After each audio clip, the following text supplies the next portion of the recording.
तवे तापत्रय विनाशाय श्रीकृष्णाय नमो नमः। वसुदेवसुतं देवं कंसचाणूरमर्दनं देवकी परमानन्दं कृष्णं वन्दे जगद्गुरुं। श्री कृष्ण भगवान जी की जय। राधा माधव कुंज बिहारी लाल जी की जय। वृंदावन बिहारी लाल जी की जय। हरि ओम। आप सबको नमस्कार। कष्ट करके पंडित जी बहुत कष्ट करके इसका आयोजन कर रहे हैं। सब ये सब इतना कष्ट कर रहे हैं। आप सबको बहुत बहुत बहुत आभारी हूँ। पंडित जी जो बोल रहे थे उसके बारे में एक और बात जो करना चाहता हूँ। कथा सुनने से क्या फायदा। हम पंडित जी बोल रहे बहुत कथा सुनते हैं, उसमें क्या फायदा है। दो चोर थे। ये दोनों चोर बहुत बड़े विख्यात चोर थे। पुलिस बहुत कोशिश करते हैं, उनको पकड़ नहीं पाते। क्या करें, पकड़ नहीं पाते। एक बार ये दोनों चोर रास्ता में जा रहे थे। उन दोनों में एक बहुत बड़ा ये था, देखो हम कभी मंदिर के सामने नहीं जाएंगे। मंदिरों में कथा होता रहता है, उनमें जो कुछ बोल देंगे हम परिवर्तित हो जाएंगे तो बंद हो जाएगा हमारा काम। हम किसी भी कथा नहीं सुनेंगे। कान में वे तुलो लगा के बंद करके कपास लगा देते थे। मंदिर के सामने जाते ही वो मंदिर में पंडित जी सत कथा बोलते हैं ना, सुनना नहीं चाहते थे, सब बंद करके जाते थे। एक दिन पुलिस को खबर मिल गया, आज इसी शहर के एक बहुत अमीर आदमी के घर में ये दोनों चोरी करने आने वाले हैं। तो पुलिस एक प्लान किया। देखो हम पुलिस कितना भी हो वही भाग जाते हैं। हम क्या करेंगे, भूत जैसा ड्रेस पहन लेंगे। भूत से सब आदमी डरते हैं। रात को भूत प्रेत इत्यादि से आदमी तो डरता है। वे दोनों जब आएंगे भूत को देखकर डर कर भाग जाएंगे। सब पुलिस रेडी थे। ये दोनों आ रहे हैं। एक मंदिर के सामने आते ही एक चोर के कान से कपास गिर गया। गिरते ही मंदिर में पंडित जी बोल रहे हैं, देखिए ये एक बात है। पंडित जी भक्तों को बोल रहे हैं, ये भूत प्रेत इत्यादि उनका पांव देखिए उल्टा रहता है। हमारा पांव तो ऐसा रहता है, भूत प्रेतों का ऐसा होता है। इतना कान में गिरा तो तुरंत कपास लेकर कान में लगा लिया। वो गए। जब जाते हैं उस अमीर के घर, चारों ओर भूत प्रेत लेकर देखकर वो दूसरा चोर डर गया। बोला, दूसरे ने बोला, पकड़ो, ये रुको रुको रुको, ये सब चोर नहीं, ये सब पुलिस है। और ऐसा करके पुलिस को भी भगा दिए। बाद में बोला, तुमको कैसे पता चले ये चोर नहीं है। तो मैं हमारा ये है कि किसी मंदिर में जो सतकथा हो तो वो सुनना ठीक नहीं है, लेकिन फिर भी कान से कपास गिर गया, मैं क्या करूँ, उसमें कान में पड़ गया। वो भूतों का पांव उल्टा रहता है। मैं देखा कि पुलिस का पांव ऐसा है। इन भूतों को, ये भूत भी नहीं प्रेत भी नहीं तो पुलिस होगा, क्योंकि ऐसा था, नॉर्मल था। मैं सोचे ये तो पुलिस ही होंगे, तो तुमको ये कर दिया, अब हम बच गए। तो सत कथा एक शब्द एक वाक्य कान में गिरा तो बच गए। ऐसा ही सतकथा ज्यादा गिरा तो जन्म मृत्यु के इससे पार हो जाएंगे। पुलिस के बंधन से पार तो होते हैं, जन्म जन्मांतर के कष्ट इससे पार हो। इसलिए सतकथा श्रवण बहुत प्रधान है। भगवान श्री रामकृष्ण देव के पास एक भक्त आते थे। वे पूछते, ये सतकथा श्रवण इसमें क्या लाभ है। श्री रामकृष्ण देव बंगाली में कहते, सुने रखते हो गए, सुने रखा भालू। सुने रखा भालू का अर्थ है कान में गिरा है, मन में काम करना शुरू कर दिया। आज नहीं तो कल ठीक समय वो काम करेगा और जीव चैतन्यमय हो जाएगा। जीव को चेतना आएगा, तब जीव भक्त बन जाएगा, भगवान की इसमें डूब जाएगा। इसलिए श्रवण बहुत प्रधान है। हमारे सनातन धर्म में सर्वदा कहते श्रवणम, पहले श्रवण करना, श्रवण करने के बाद मनन करना, चिंतन करना, बाद में निधिध्यासन, उसके बारे में ध्यान करना, ऐसा ही श्रवण। इसलिए सतकथा इत्यादि का आयोजन बहुत कष्ट से करते हैं ताकि भक्त लोग श्रवण करके अंत में मुक्त हो सके, यही है। और कर्म फल के बारे में भी पंडित जी बोल रहे थे, वही तो बात है। सोने की पिंजरा में रहना या लोहे के पिंजरा में एक ही बात है, यही श्री रामकृष्ण की बात है। दोनों एक ही है, पिंजरा पिंजरा ही है, इसलिए उससे बाहर होना ही हमारा कर्तव्य है। इसके लिए वो कर्म के बंधन में पड़े रहने से क्या फायदा। परीक्ष लोकान कर्मचितान ब्राह्मणों निर्वेदम आयात नास्ति अकृतात् कृतेन।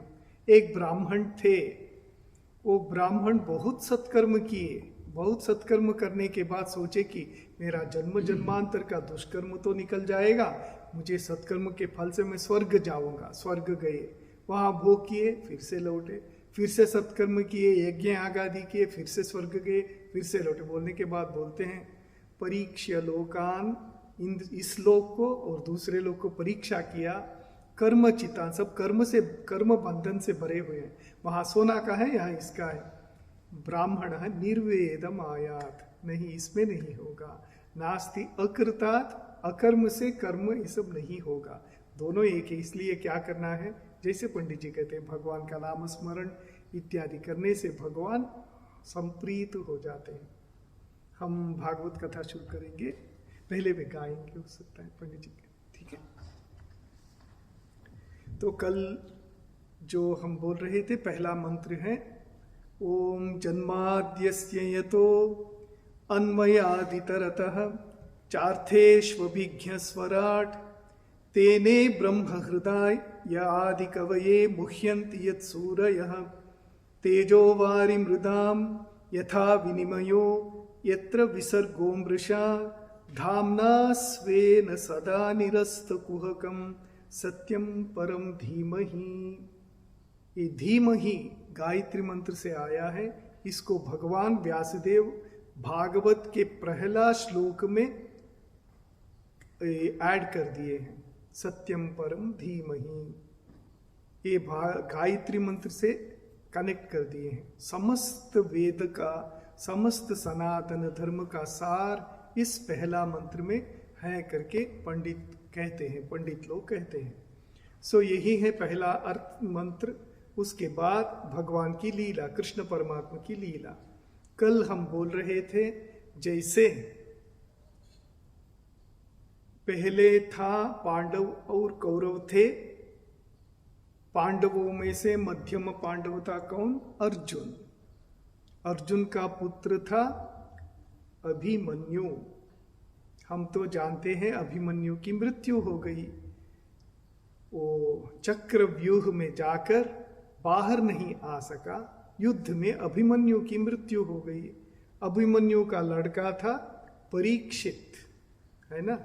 इस परीक्षित राजा युद्ध समाप्त होने के बाद पांडवों की लीला, भगवान श्री कृष्ण की लीला के बारे में जानने के लिए शुकदेव महाराज से पूछते हैं। शुकदेव जी कौन थे, व्यास पुत्र थे। सो शुकदेव परीक्षित महाराजा को पूरा महाभारत कथा, कृष्ण कथा सब सुनाते हैं नैमिषारण्य में।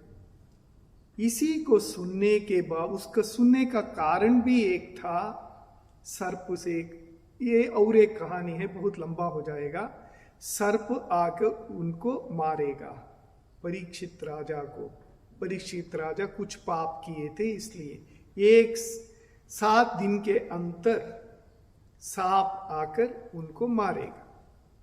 सो ये इसके पहले, मरने से पहले सत कथा सुनकर मरेंगे करके परीक्षित राजा शुकदेव जी से संपूर्ण महाभारत सुने। सुनने के बाद सांप आकर काट दिया, वे मर भी गए। उनका पुत्र था जनमेजय। जनमेजय सर्प यज्ञ किया, क्योंकि पिताजी को मारा ना सांप, इसलिए वे सर्प यज्ञ किए, ये सब हुआ। लेकिन वहां जब व्यासदेव जी के पुत्र सुखदेव जी सुनाए महाभारत भागवत कथा, एक और आदमी सुने, सूत। यही सूत देव जी नैमिषारण्य फिर से आए, महर्षि मुनि तपस्या करते थे, उनके सामने भागवत की कहानी फिर से सुनाए। वे सुने थे सुखदेव जी से, यहाँ आकर सुना। ऐसा परंपरा है, एक दूसरे को सुनाना, दूसरे को सुनाना, ऐसा यही भागवत कथा है। भागवत में पहले 10 स्कंध दूसरे अवतारों के बारे में, और 10वां स्कंध है महान अवतार वरिष्ठ भगवान श्री कृष्णचंद्र के बारे में है। हम कुछ कल भगवान के जन्म के बारे में बोल रहे थे, है ना। गर्ग ऋषि नामकरण की, इसके बारे में बोले। गर्ग ऋषि को जब बुलाते हैं नंद राजा, मेरे बेटे हैं, 2 बेटे हैं, एक है बलराम और एक दूसरा है, उनको नामकरण करना चाहिए, कृपया आइए। बोलते मैं तो मशहूर हूं, मैं तुम्हारे बेटे दोनों को कुछ किया तो खबर पहुंच जाएगा इसके पास, कंस के पास, बहुत सावधान रहना। लेकिन फिर भी कृपया कर दीजिए करने से वे दोनों का नामकरण किए। एक का नाम हुआ कृष्ण, दूसरा का नाम हुआ बलराम। अब हम सब देखते हैं, ये एक प्रश्न होता ही है, क्या कोई नील रंग वाला रहता है इस दुनिया में? हम क्या नील रंग वाले कैसे होते हैं? दुनिया में तो कभी नहीं देखे हम इस धरती में, ऐसे सोचते हैं। नील मेघ श्याम कहते हैं उनको, भगवान श्री कृष्ण को। ये नील वर्ण आध्यात्मिकता का संकेत है, संपूर्ण आध्यात्मिकता का संकेत है। आप सब ध्यान में बैठेंगे, ध्यान में बैठकर डीप मेडिटेशन में चले जाएंगे तो आपका ऑरा, जो कहते हैं ऑरा, चारों ओर जो ये होता है, वो नील रंग निकलता है, ऐसे कहते हैं। भगवान का नील वर्ण था या नहीं? नील मेघ श्याम कहते, नील मेघ कहते घन मेघ, घन जीमूत कहते हैं, घन मेघ कहते हैं, उसका अर्थ ये थोड़ा डार्क कलर था, इतना ही। उसमें क्या है, भगवान जैसा भी हो, भगवान कृष्ण सब जीवों को अपने ओर आकर्षण करने वाले थे, इसलिए उनका नाम था कृष्ण। हमारे धर्म में कहते हैं कि द्रौपदी भी थोड़ा नील मेघ वर्ण वाली थी, कृष्ण भगवान नील मेघ वर्ण वाले थे। लेकिन फिर भी ये सब इतने मशहूर थे, इतने महान थे, इतने ये थे।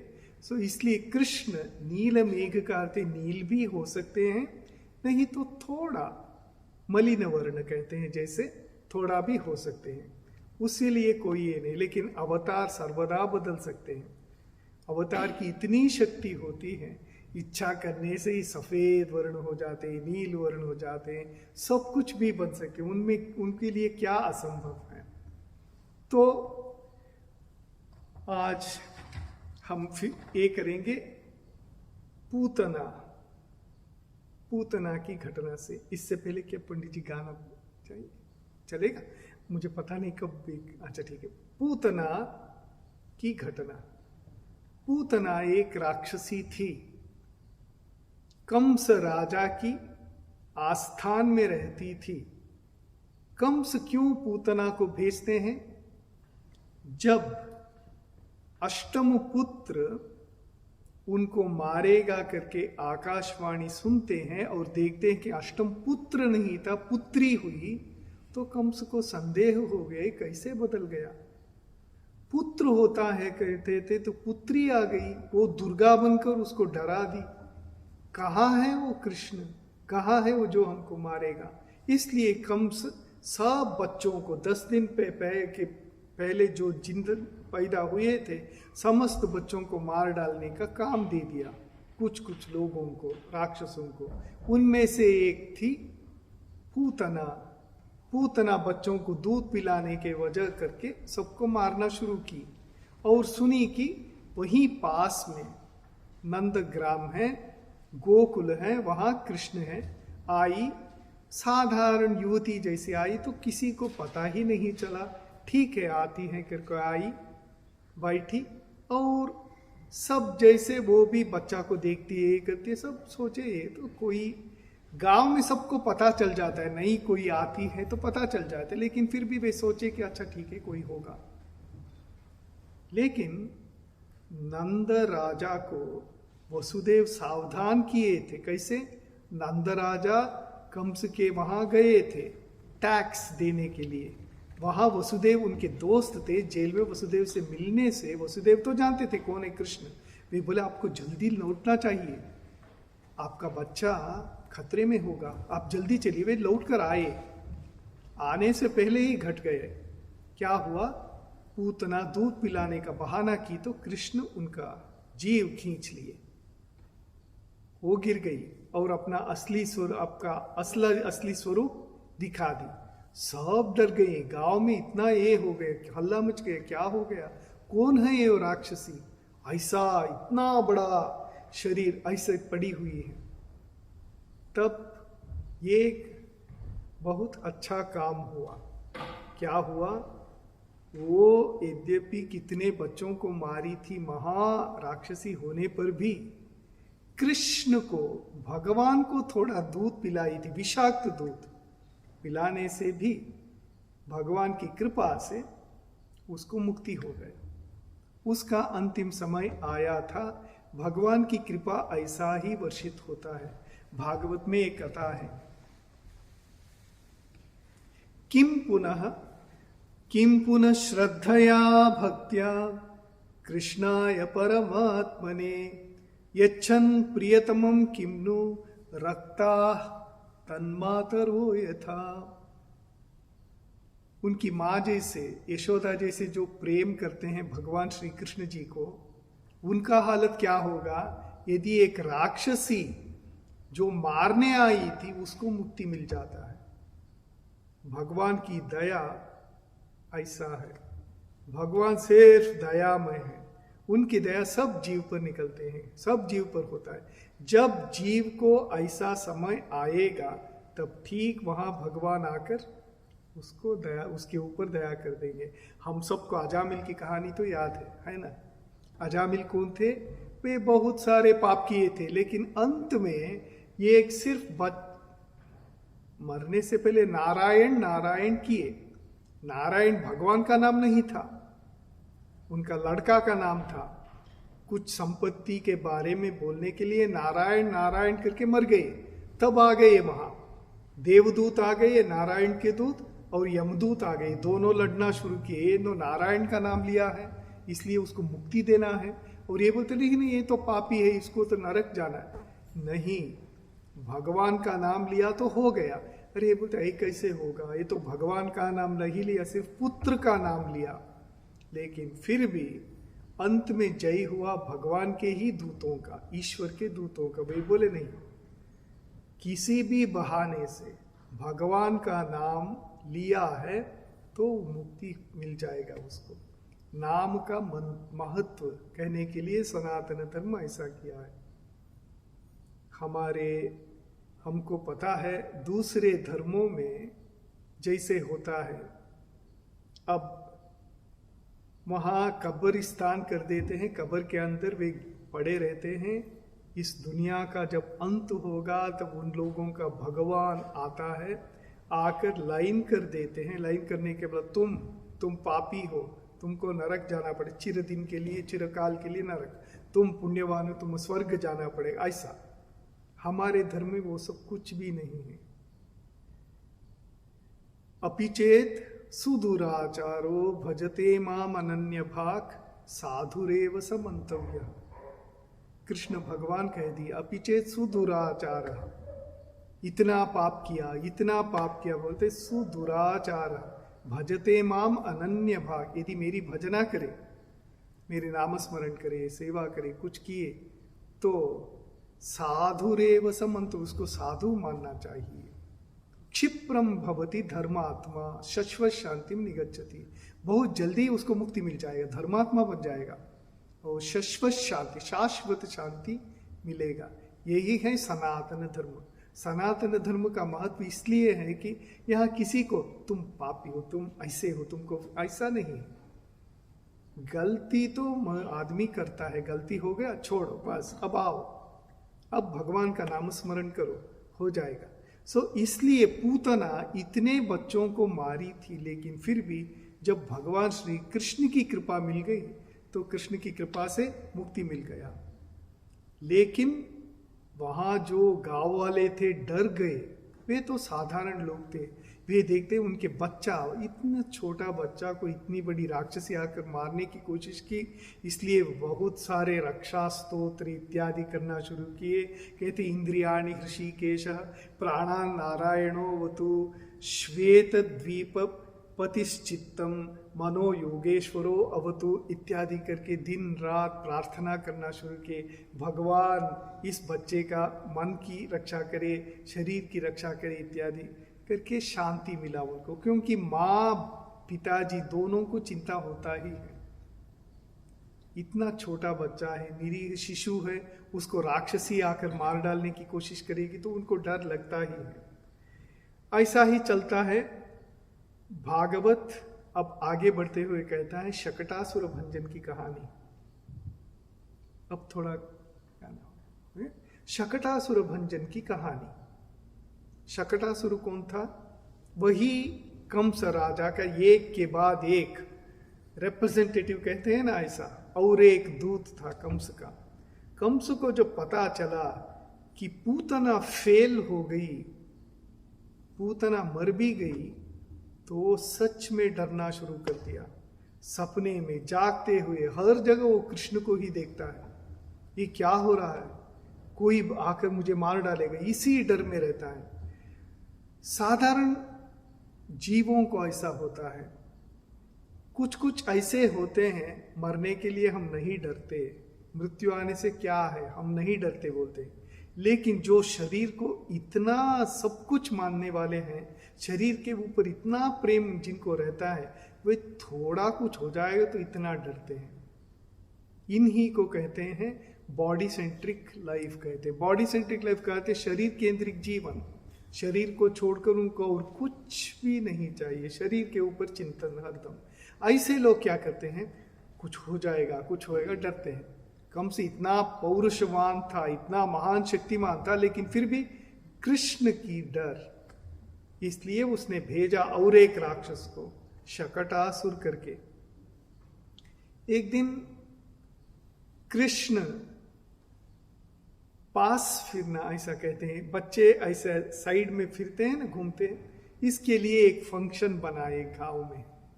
नंद यशोदा देखते हैं कि बच्चा कृष्ण ऐसा ही सोता है, थोड़ा अपने आप थोड़ा साइड हो गया। खुश होकर उसके लिए एक उत्सव मनाए। मनाने के बाद एक पेड़ के नीचे बच्चा को ऐसा ही सुलाकर सब एक रहे। इसी बीच एक गाड़ी, शकट, वो शकट के पास, शकट कहते गाड़ी, बैलगाड़ी जैसी, उसका छाया पड़ेगा करके वहीं रखे थे। वो था राक्षस, और बच्चा सोया है। कुछ करने के लिए कोशिश किया उस राक्षस ने, और बच्चा के छोटे पांव उस गाड़ी पर लगी तो गाड़ी पीस पीस होकर गिर जाता है। सब दंग हो गए, कैसे हो सकता है, कैसे गिर गई गाड़ी, क्या हुआ? सब भागकर आ गई। और कुछ गांव वाले बोलते कि नहीं, तुम्हारा कृष्ण है ना, वो पांव से ऐसा मारा तो गए। और पिता माता, ये कैसे हो सकता है, वो तो बच्चा है, 1 साल भी नहीं, वो कैसे इतनी बड़ी गाड़ी को टूटेगा। ये सब करते हैं, अपने आप को समाधान करते हैं, ये बोलते हैं, लेकिन बच्चा को रक्षा करना पड़ेगा, क्या क्या होगा इसको पता नहीं। ऐसा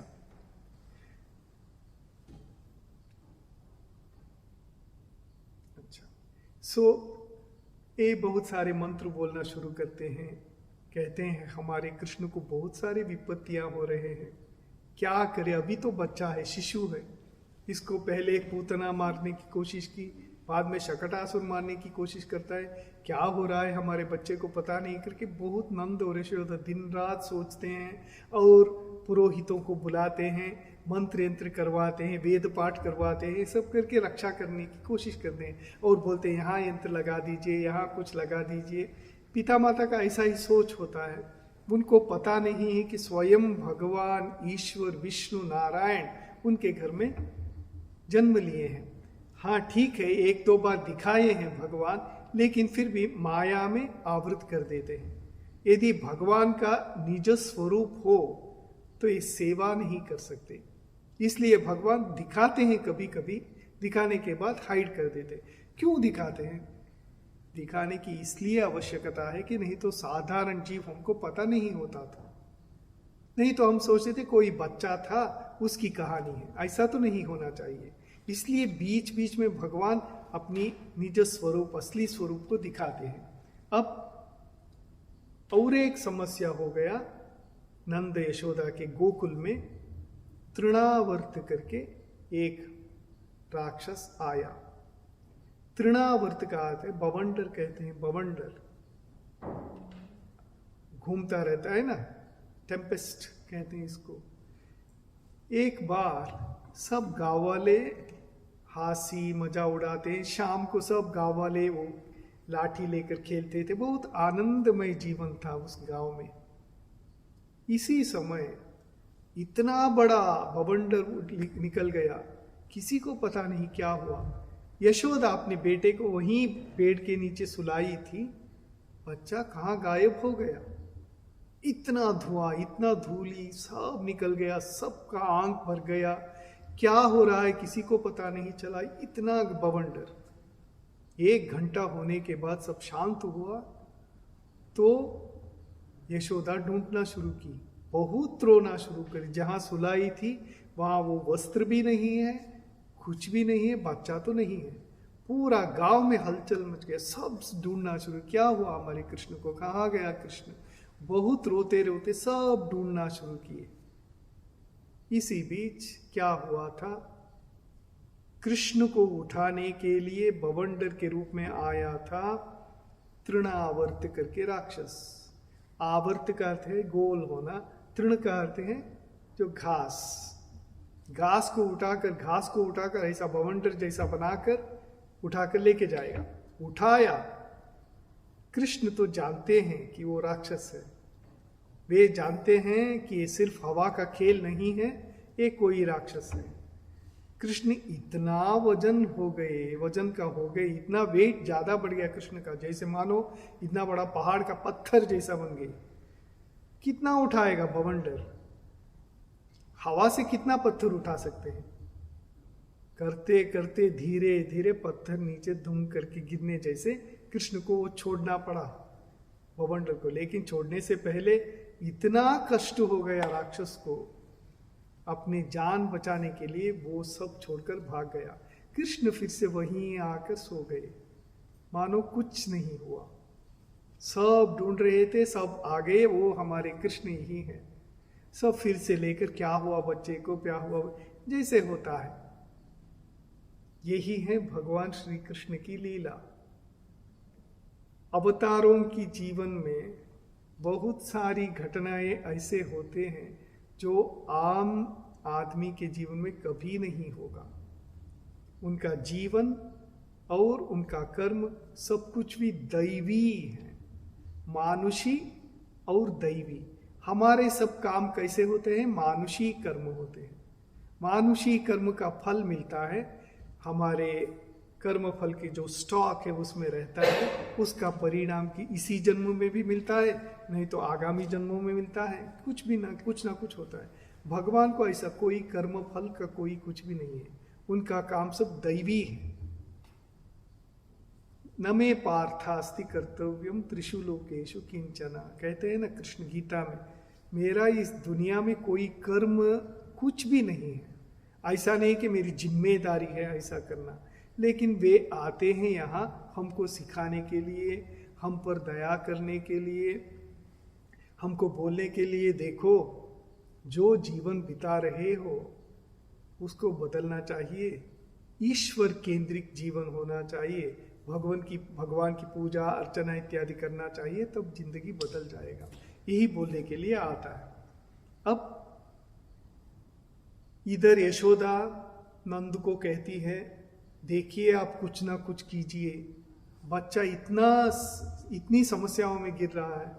1 साल भी नहीं हुआ हमारे बच्चे को, एक के बाद एक समस्या आ रहा है। पति बोलता है, मैं जितना संभव वो कर रहा हूँ। फिर से पंडितों को बुलाना, फिर से मंत्र पाठ करवाना, सभी तो कितना जो कर सकते ही कर रहे।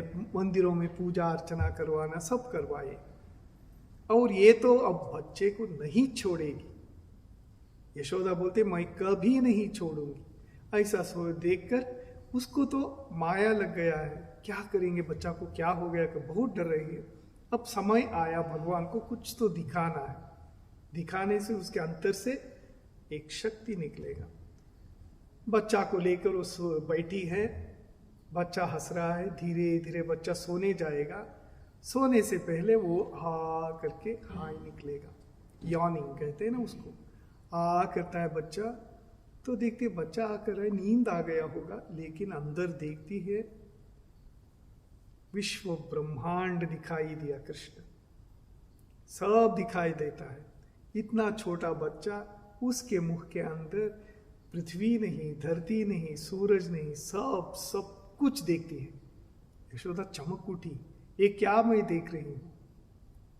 कुछ क्षण के लिए, बाद में फिर से योग माया से आवृत कर दिए मन को, फिर से उसको ये हो गया। लेकिन अंदर से ऐसा दर्शन होने से अंदर से एक ताकत जैसा बढ़ जाता है।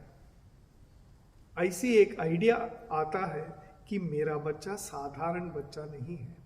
इसलिए भगवान थोड़ा दिखाते हैं, थोड़ा दिखाकर फिर से छिप जाते हैं। यही हुआ यशोदा के इसमें। बाद में हम सब जानते हैं इस कहानी को, मिट्टी खाने की कहानी।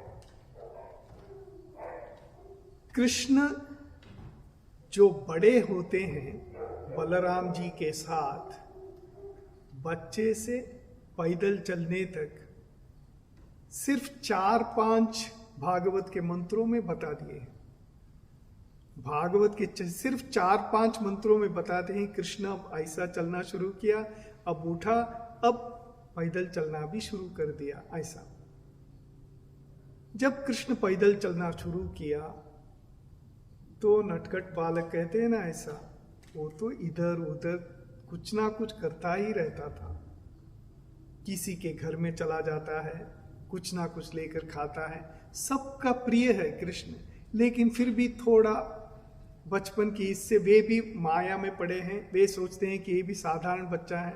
आकर यशोदा को बोलते हैं देखिए आपका लड़का ये कर दिया, आपका लड़का ये कर दिया करके। एक बार कृष्ण किसी के घर में थोड़ा माखन खाया, सिर्फ अपने के लिए तो नहीं खाता है, बंदरों को खिलाता है, बिल्ली को खिलाता है, ये सब करता है। तो कृष्ण को पकड़कर आ रही है तो देखती है और एक गोपिका और एक कृष्ण को लेकर आ रही है, और एक गोपिका और एक कृष्ण। अरे इतने सारे कृष्ण कहां से आ गए? बाद में हाथ देखते हैं तो कहीं कृष्ण नहीं, भाग गया है। और घर में आकर इतना अच्छे बच्चा लड़का जैसा माँ के गोद में बैठा है। वे आकर बोलते आपका कृष्ण ये किया, आपका। अरे मेरा कृष्ण तो यही बैठा है, क्या करेगा वो? कुछ नहीं किया, ऐसा ही बैठा है। इतना अच्छा लड़का है मेरा बेटा, तुम लोग आकर इतनी सब कंप्लेंट करती हो। वे देखी हैं घर में कृष्ण आकर ये खा रहा है, वो खा रहा है, लेकिन यहाँ आकर देखती है तो कृष्ण आराम से माँ की गोद में बैठा है। यही खेल चलता था। ये सब कहते हैं कि जो गोपिकाएं थी, ये सब गोपिकाएं बहुकाल पूर्व जन्मों में तपस्या की थी। तपस्या के फल से भगवान के क्या बोलते, सालोक्य, सामीप्य इत्यादि कहते हैं, भगवान के समीप आकर उनकी सेवा करना, उनकी लीला आस्वादन करने की भाग्य उनको मिला। इस जन्म में वे गोपिकाएं होकर भगवान की सेवा की। सिर्फ गोपिका नहीं, वहाँ के गांव के लड़के भी सब धन्य थे, सब कृष्ण भगवान के साथ खेलते थे। एक बार कुछ बच्चे आए, बोलते हैं यशोदा को देखिए आपका लड़का मिट्टी खाया। क्या कृष्ण तुम मिट्टी खा लिया? बोलते मैं तो नहीं खाता हूँ मिट्टी, कभी नहीं खाया, ये सब बोलते। लेकिन वे बोलते नहीं झूठ बोल रहा है, वो खाया। वे सोचे साधारण लड़का है करके। तो माँ तो चिंता में पड़ गई। माँ बोलती मुख खोलो देखेंगे, खोलो तुम्हारा मुख। कृष्ण मुंह बोलता है लेकिन बाद में खोलता है। फिर से यशोदा को द्वितीय बार समस्त विश्व ब्रह्मांड दिखता है। कैसा दिखता है इसके बारे में मंत्र कहते हैं, सतत्र ददृशे विश्वम जगत स्थाणुजखम दिशः वहाँ सब देखती है जगत, जगत का अर्थ परिवर्तनशील इस जगत को देखती है। स्थाणु जो स्थायी रहता है उसको देखती है। खम आकाश को देखती है। दिशा समस्त दिशाओं को देखती है। साधित अब्धि भूगोल सर्वापि अग्नि इंदु तारकम। अग्नि इंदु तारक समस्त नक्षत्र तारे सब उनके ही मुंह में देखती है। हमारे भगवान श्री कृष्ण की जीवन में हम देखे हैं कि भगवान कम से कम 3-4 बार अपना विश्व रूप दर्शन दिखाए हैं। एक जब हाँ कर रहा था माँ के गोद में, दूसरा जब मिट्टी खाया, तीसरी बार महाभारत युद्ध के समय कुरुक्षेत्र में पहला दिन जब अर्जुन भगवान आपका विश्व रूप दर्शन देखना चाहता हूं, तो भगवान के मुंह में देखते हैं कि समस्त जीव विलीन हो रहे हैं, समस्त जीव की सृष्टि हो रहा है, इसको देखा। हम जो भगवान को जानते हैं, हमारा आइडिया भगवान के बारे में जो हमारी धारणा होता है, विश्वास होता है, बहुत सिंपल होता है। हम सोचते हैं भगवान हमारा है, इतना है। वो भी सच है, वो भी ठीक है। भक्ति शास्त्र कहता है, जैसे आप बार बार सुने होंगे यहाँ, भक्ति शास्त्र कहता है कि हमको भगवान से प्रेम होना चाहिए। 2 तरह के भक्ति होते हैं। एक है वैधि भक्ति कहते हैं। वैधि भक्ति कहते हैं विधि के अनुसार, शास्त्र कहता है ऐसा करो वैसा करो। पूर्व मीमांसा कहते हैं देखो तुम यज्ञ यागादि करते हो, वहाँ ऐसा मंत्र देने से गलती हो गई तो तुमको फिर से करना पड़ेगा, गलती हो गया तो पाप होगा। ये सब बहुत सारे विधि हैं। इसमें लिखा है 4 बेलपत्ते लगाना है, 5 फूल देना है, इतना घी लगाना है, इतना ही तिल लगाना है। ये सब शास्त्र में लिखा है। वैसा ही करने को विधि कहते हैं। विधि के अनुसार हम पूजन करते करते करते रागानुगा भक्ति आता है। रागात्मिका भक्ति कहते हैं। विधि और रागात्मिका भक्ति। उस रागात्मिका भक्ति क्या है? धीरे धीरे विधि सब निकल गया, अब सिर्फ प्रेम आ गया। क्या प्रेम? किसी एक, भगवान तो सब एक ही हैं, शिव जी, कृष्ण, राम, हम भिन्न भिन्न नाम से बुलाते हैं, उनको सिर्फ एक ही है। आपको कृष्ण पसंद है तो कृष्ण को आप अपने बेटे जैसे, अपने पिता जैसे, अपने दोस्त जैसे, अपनी माता जैसे, जैसे भी हो एक संबंध निकाल लेना है। भगवान मेरा दोस्त बन गया, भगवान मेरा पिता बन गया, भगवान मेरी माँ बन गई, ऐसा। बाद में इस प्रेम की कहानी चलेगा अब कृष्ण के साथ। उसको खिलाना है, उसको ये करना है, सेवा करना है। जब ऐसा करेंगे तो कोई नियम विधि कुछ भी नहीं रहता है। भगवान हमारा बन गया, उससे हम प्रेम करते हैं। प्रेम करना ही असली भक्ति है। वैधि रागानुगा भक्ति। रागानुगा भक्ति क्या है? ये सब हम सुनते हैं ना, भागवत इत्यादि कथा सुनने के समय हम देखते हैं यशोदा कृष्ण को लालन पालन कर रही थी, यशोदा कृष्ण को खिलाती है, यशोदा कृष्ण को डांटती है। ये सब सुनकर हम क्या कहते, हम भी ऐसा ही करेंगे, हम यशोदा जैसा बन जाएंगे, कृष्ण को हमारा बेटा सोचेंगे। ये एक मार्ग है। और एक है दास मार्ग, कृष्ण का दास बन जाएंगे हम। प्रभु कृष्ण है, मैं दास हूँ, भगवान कृष्ण की सेवा करेंगे। ये दूसरा मार्ग है। तीसरा मार्ग है कृष्ण मेरा बेटा है, मेरा पिताजी है, मेरा माताजी, ऐसा करके सेवा करना। सब रागानुगा। इसके लिए क्या करना है हमको भागवत में मिलता है। गोपी जैसे करते थे वैसा ही करेंगे। करते करते क्या होगा? प्रेम बढ़ जाएगा। प्रेम बढ़ते बढ़ते अपना बेटा बन गया, अपना आदमी बन गया। अब हमको ऐश्वर्य नहीं देख पड़ता है। ऐश्वर्य का अर्थ क्या है? यशोदा कृष्ण के मुख के अंदर देखते हैं नक्षत्र, तारा, देवी देवता, समस्त विश्व ब्रह्मांड सब देखती हैं। कुछ देर बाद वो सब भूल जाते, नहीं तो सेवा नहीं कर पाती। कृष्ण ऐसा ही है, लेकिन वो हमारा है। हमारा कृष्ण हो गया तो हम उसको डांट भी सकते हैं, खिलाते हैं, ये करते हैं। यही चाहिए भगवान को। भगवान कहते हैं प्रेम का पागल है, भक्तों का प्रेम का पागल है, भगवान यही कहते हैं। सो भक्त बनने का अर्थ ये है, पहले विधि के अनुसार पूजन इत्यादि करना, धीरे धीरे भगवान को अपना बना लेना। अपना बना लेने के बाद उनसे उनके साथ जीवन बिताना। पंडित जी वे गाएंगे गाना? अच्छा,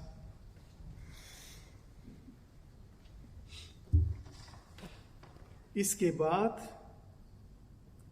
और एक घटना घट जाती है घर में। अब तो कृष्ण पैदल चलना शुरू कर दिया, जैसे हम बोल रहे थे। तब कृष्ण को एक दिन माँ खाने के लिए दी। कृष्ण खाया, थोड़ा खाने के बाद उसको जो पसंद लगता है वही खाना चाहता है। बच्चा है 2-3 साल का। यशोदा अब माखन निकाल रही है। मक्खन निकालने के लिए क्या करती है, उसको ऐसा कुछ है, उन दिनों में रहता था उस लंबा मूसल कर, उसको ये करती थी। इसी बीच देखती है अंदर कृष्ण एक मिट्टी का इसको तोड़ दिया है। उसमें जो माखन है उसको वो भी खा रहा है, बिल्ली को भी खिला रहा है। हंस पड़ी यशोदा, हंस पड़े, अच्छा ठीक है मेरा बेटा कर रहा है करके। लेकिन बाद में कृष्ण फिर से और एक कुछ किया तो थोड़ा नाराजगी दिखाने के लिए वो एक छड़ी लेकर इधर उधर घूमने लगी कृष्ण के पीछे। यशोदा तो माँ है, कृष्ण तो बेटा है उनका। कृष्ण भगवान है, ईश्वर है, वो तो वो भूल जाती है, अपना है। इसलिए कृष्ण के पीछे एक छड़ी लेकर ऐसा ऐसा तुम ऐसा करते हो, इसको डांट मारते हो, इसको तोड़ते हो, ये सब करके ये कर रही है। लेकिन तब एक मंत्र बोलते हैं, न चांतर न बहिर्यस्य न पूर्वमपि चापरम पूर्वापरम बहिश्चान्तः जगतो यः जगश्च यः।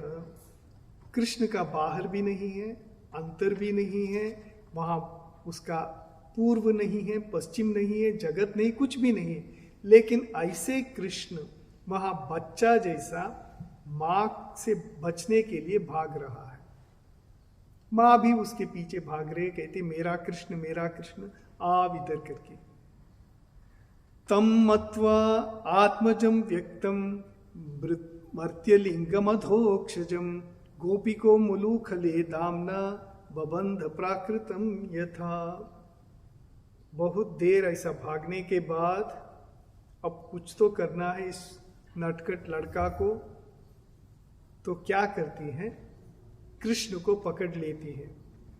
उलूखल का कहते हैं, मूसल कहते हैं उसको, पत्थर का जिसमें मसाला इत्यादि सब बनाते, उसको उसमें बांधना शुरू करती है यशोदा। लड़का को बांधना चाहती है। छोटा लड़का, तुम इधर उधर भागते हो, इसको तोड़ते हो, उसको तोड़ते हो, मैं बांधूंगी करके। तो घर में जो रस्सी होता है, बच्चा है, रस्सी होता है, उसको लाकर उसको बांधना चाहती है। रस्सी कम पड़ जाता है, ठीक है, और थोड़ा लाऊंगी करके और भी लाती है, जमा कर ये करती है, फिर से यही हो गया। फिर से और भी रस्सी लाती है, फिर से बांधना चाहती है, तब भी नहीं हुआ। भाग गई, बहुत भागी थी, दौड़ भाग हुआ था। अब इतना काम कर रही है तो पसीना निकल रहा है। कृष्ण देखा अपनी माँ को बहुत कष्ट हो रहा है, अब उसको कुछ करना है, इसलिए वो ऐसा हो गया तो बांध सकी। अब कृष्ण को ये नहीं हुआ, सो छोड़ दिया, मम्मी अच्छी तरह बांध ली, अब तुमको यही रहना पड़ेगा। देखा मैं कैसे तुमको बांध लिया करके, बांध कर अंदर गई काम करने के लिए। अब कृष्ण बांधा हुआ है किससे, मूसल से। देखा इधर उधर कोई नहीं है, धीरे धीरे कृष्ण उस मूसल को लेकर बाहर निकल पड़ा। बांधा हुआ है, उसके साथ ही निकल पड़ा। उसको खींचना बहुत मुश्किल है, लेकिन निकल पड़ा। जाते जाते रास्ते में 2 बहुत बड़े अर्जुन वृक्ष थे। ये अर्जुन वृक्ष मैं देखा इंटरनेट में, आज भी अर्जुन वृक्ष ही कहते हैं उसको। उसका नाम अर्जुन है, टर्मिनेलिया अर्जुन करके इंग्लिश नाम दिए हैं उसको, साइंटिफिक नाम भी अर्जुन वृक्ष है। सो अर्जुन वृक्ष 2 खड़े थे, उनके बीच कृष्ण आ गया इस मूसल को लेकर। धीरे धीरे उस दोनों पेड़ों के बीच में वो निकल पड़ा तो मूसल अटक गया वहां, अब निकल नहीं सकता है। थोड़ा खींचा तो दोनों पेड़ धप-धप करके गिर गए। इतने बड़े 2 पेड़ गिर गए तो पूरा गांव में हलचल मच गया, सब भागे, क्या हुआ करके। कौन थे ये पेड़? पूर्व जन्म में ये दोनों पेड़ नलकूबर और मणिग्रीव करके दो कुबेर के पुत्र थे। स्वर्ग के कुबेर है ना, उनके दो पुत्र थे, नलकूबर और मणिग्रीव। ये दोनों अमीर पिताजी के पुत्र थे। एक बार क्या होता है, नारद महर्षि उधर जा रहे हैं कहीं, देखते हैं कि ये दोनों पुत्र बहुत दारू पीकर बहुत अन्याय काम कर रहे थे।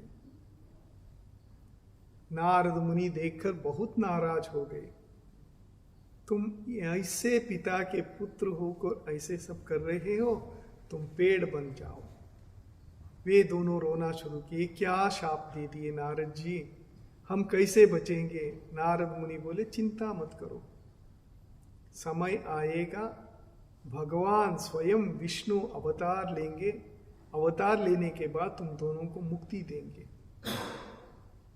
शाप विफल नहीं होता है, ऐसा कहते हैं। कैसे शाप? ये असूयानृत दंभेर्ष्या हिंसा मान विवर्जिता। किसका शाप लगता है, किसका आशीर्वाद ठीक ठीक लगता है? ये असूया रहित होते हैं। असूया नहीं, उनको कुछ भी नहीं चाहिए जगत से, सेवा करके जाते हैं। अनृत दंभ ईर्ष्या, अनृत वचन नहीं बोलते। दंभा ने मैं बहुत बड़ा हूं, ऐसा कुछ भी नहीं है। ईर्ष्या जलन नहीं है। हिंसा मान विवर्जिता, मुझे सबको ये सम्मान देना ही चाहिए, ऐसा मान सम्मान के ओर कुछ भी इंटरेस्ट नहीं है।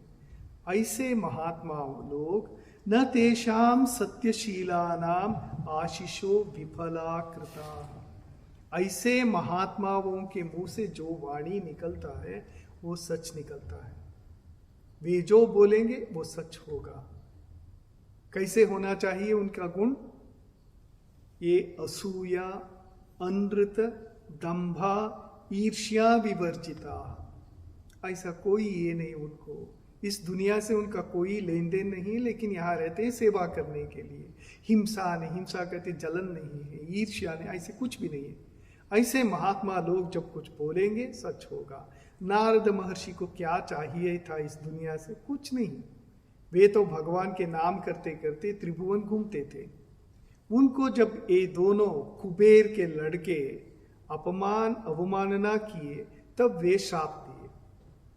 शाप लगा तो वे दोनों अर्जुन वृक्ष बनकर गोकुल में रहना शुरू किए।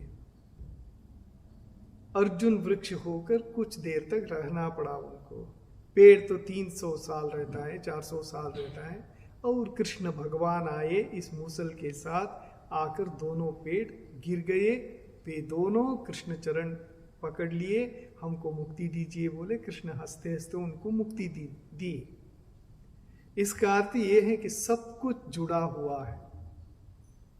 माँ की क्रोध, माँ नाराज होना, माँ बच्चा को बांधना, बच्चा बाहर निकलना, दोनों को मुक्ति दिलवाना, इसके पहले भगवान श्री कृष्ण को मिट्टी का ये बर्तन तोड़ना, मक्खन खाना, सब कुछ ये एक चक्र जैसा चलता है। कुछ लोग पूछते हैं, भगवती सीता माँ कभी जिंदगी में कुछ नहीं चाहती थी, संभव हुआ तो वहीं दशरथ के पैलेस में रहकर सब सुख भोग कर सकती थी, यहाँ आकर एक छोटा सा हरिण के लिए क्यों इतना परेशान होगी? ये सब भगवान की कृपा से सब होता है। सीता जी के कोई माया नहीं, भगवती है स्वयं। ये सब नियम अनुसार चलता है, एक के बाद एक। कॉज एंड इफेक्ट बोलते हैं ना इंग्लिश में, ऐसा किसी कारण की वजह से कार्य चलता है। इस कारण से वो राक्षस रावण का निधन होना था, हत्या होना था, और कोई आदमी से संभव नहीं था रावण को नाश करना। दिन ब दिन रावण बढ़ जाता था। यहाँ भी कंस इतना पराक्रमी बन गया था। उन लोगों को क्या है, अच्छे लोगों को अधिकार दिए तो वे दूसरों को प्रजा पालन करते दुष्ट लोगों को ये दिया तो वे सबको नाश करना चाहते हैं, अन्याय अत्याचार करना चाहते हैं। हमारे इतिहास में आज तो बहुत सारे ऐसे राजा महाराजा बने जो सिर्फ दूसरों को कष्ट देकर ये करके मंदिर तोड़ो, ये तोड़ो, सर्वनाश करो, ये सब तो करते आए, हम जानते हैं। ऐसे लोगों को तो शिक्षा देना ही चाहिए। इसलिए भगवान आते हैं। भगवान आने के बाद ऐसा कुछ ना कुछ बहाना बनाकर ठीक उनके पास जाते हैं, ठीक उनको मुक्ति ही मिलता है भगवान से, लेकिन फिर भी ऐसा करते हैं। अब आज के लिए बंद करेंगे, ठीक है, कल पुनः करेंगे। श्री कृष्ण भगवान जी की जय, राधा माधव कुंज विहारी लाल जी की जय, श्री वृंदावन विहारी लाल जी की जय। ओम वसुदेव सुतं देवं कंसचाणूरमर्दनं देवकी परमानंदं कृष्णं वन्दे जगद्गुरुं। हरि ओम तत्सत्। बोले व्यास भगवान की जय, श्री कृष्णचंद्र भगवान की जय, उमापति महादेव की जय, हर हर महादेव। सारी कथा हम समझ रहे थे ना? बोलिए हाँ, नहीं समझते नहीं, पूरा समझ रहे थे। बड़े हम बड़ा तूफान से कथा हो सकती है, लेकिन फिर कथा नहीं होती है। फिर हमें समझ में नहीं आता। कृष्ण भगवान 6 दिन के हैं तो कोई विष पिलाने आता है, 12 दिन है तो कोई बैलगाड़ी बन के आता है मारने, ठीक है। उसके बाद कोई राक्षस आता है, उनको उड़ा ले जाता है। इतनी विपत्ति, और जन्म कहाँ होता है? जेल के अंदर। बाप को लेके भागना पड़ता है तो पानी बरसने लगता है। इतनी विपत्ति किसी के ऊपर पड़ी है? नहीं ना। हम लोग थोड़ी सी विपत्ति पड़ती है और हम घबरा जाते हैं। थोड़ी सी विपत्ति पड़ती है, वो भी कुछ देर के लिए। तो ये कथाएं हम सबको जीना सिखाती हैं कि विपत्ति में घबराइए मत, और बड़ी शांति से आप सुनते हैं, और ऐसे ही सुनिए अगर जीवन को बदलना है और सुख पाना है तो। नहीं तो मजा लेने के लिए बहुत कुछ है, और मजा से दुख ही पैदा होता है, सुख नहीं पैदा होता। तो बहुत अच्छी बात, आप लोग कथा इतनी देर बड़े ध्यान से सुनते रहे, और स्वामी जी ऐसी ही कथा सुनाने वाले हैं। मैं सही बताता हूँ, मैं स्वामी जी को कम से कम 6-10 साल से कथा सुन रहा हूँ। स्वामी जी से परिचय है, कथा भी 10 साल, मतलब अगर कहूँ तो मैं रोज थोड़ी सुना, लेकिन सुन रहा हूँ, 10 साल से सुनते आ रहा हूँ स्वामी जी को। और इसलिए मैं कल कहा भी, स्वामी जी गुस्साते हैं मेरे ऊपर, डांटते भी है कि ऐसी बातें कथा के जो अर्थ है मैं सुनता हूँ। मैं, अगर आप विश्वास कर सकते हैं मेरा, तो 3-3:30 बजे रात तक मैं कथा सुनता हूँ कभी कभी, और सबको सुनता हूँ। जिसका भी नाम आप लेंगे तो मैं बता सकता हूँ, उन्होंने ये बोला था। लेकिन स्वामी जी की कथा से जो है एक शांति मिलती है, बहुत शांति मिलती है, और वो शांति आप अनुभव करते हैं। आप आते रहिए और लोगों को खबर भेजते रहिए, ये शांति मिलेगी। मैं भी बोल सकता हूँ, मैं भी पंडित जी की ये सुनता हूँ, कथा यहाँ से होता है, मैं सुनता हूँ। इतना स्पष्ट, इतना अच्छी तरह, आप लोग भाग्यवान हैं, पंडित जी सुनाते हैं आपको। वे अपने बारे में कभी नहीं बोलेंगे, दूसरों को इतना ये करेंगे, मैं क्या है ना, आप सब जानते हैं। कितने सारे कथाएं रामचरित, कितने सारे गूढ़ार्थ सब लाकर दिखाते हैं सबको। बहुत अच्छा। धन्यवाद स्वामी जी। हम लोग आने वाले दिन ऑनलाइन कथा सुनेंगे, और डरिएगा मत, मैं आपको गरुड़ पुराण सुनाने वाला हूँ। बड़ा डर लगता है गरुड़ पुराण सुन के ना। अभी स्वामी जी ने बताया ना कि अर्जुन का पेड़ वो देवता के पुत्र थे, ऐसे हम लोग भी बनते हैं। कभी पेड़ बन जाते हैं, कभी मछली बन जाते हैं, कभी चिड़िया बन जाते हैं। लेकिन क्यों बन जाते हैं? ये सब गरुड़ पुराण में है। और हिम्मत के साथ सुनिएगा, लेकिन डरिएगा मत, ठीक है? क्योंकि कथा सुनने के बाद गरुड़ महाराज कांपने लगे थे पत्ते की तरह। और वो हमको आपको बता दे, वो कथा में लिखा है कि हम आपको अगर उस कथा को सुन लिए ना, तो हमें न तो पाप हम करेंगे न पाप करने की हिम्मत पड़ेगी, दोनों बातें, और हम पाप से बच जाएंगे। तो सब भी आपको सुनने को मिलेगा। हम लोग आरती करते हैं, पहले आरती करने के बाद कीर्तन करेंगे। आप लोग सोचते होंगे मैं ऐसे कुछ नियम बनाता रहता हूँ। कभी कभी लोग कहते हैं हाँ, तो मैंने तो मंदिर में कभी नहीं देखा कि आरती के बाद घूमना चाहिए।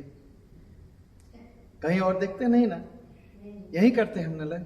लेकिन मंत्र क्या कहते हैं? यानि कानि च पापानि जन्मांतर कृतानि च तानि तानि विनश्यन्ति प्रदक्षिणाम पदे पदे।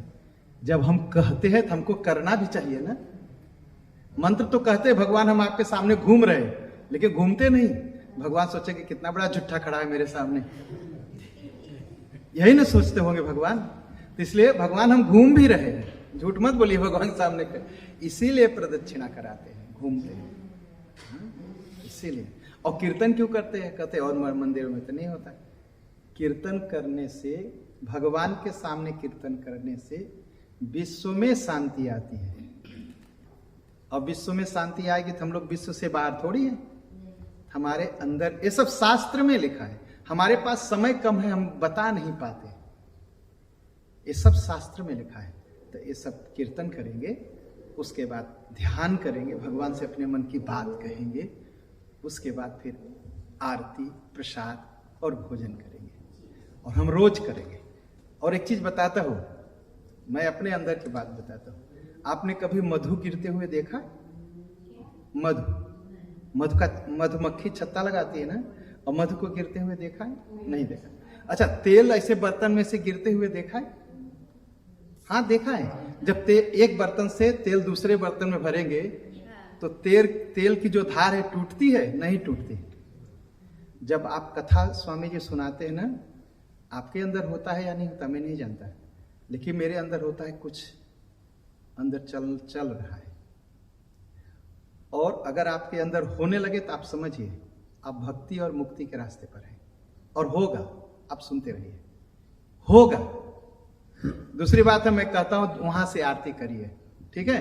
तो कुछ लोग लगता है क्यों हम भगवान के पास नहीं जा सकते, उसका भी नियम है।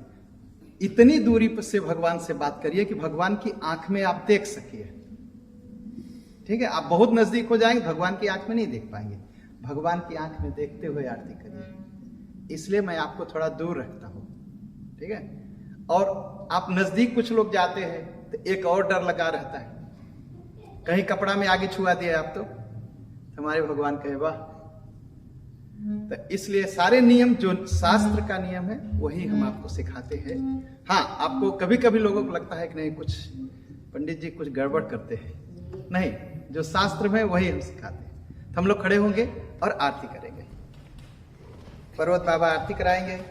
हमारे प्रेम भाई जो है, आज प्रेम भाई की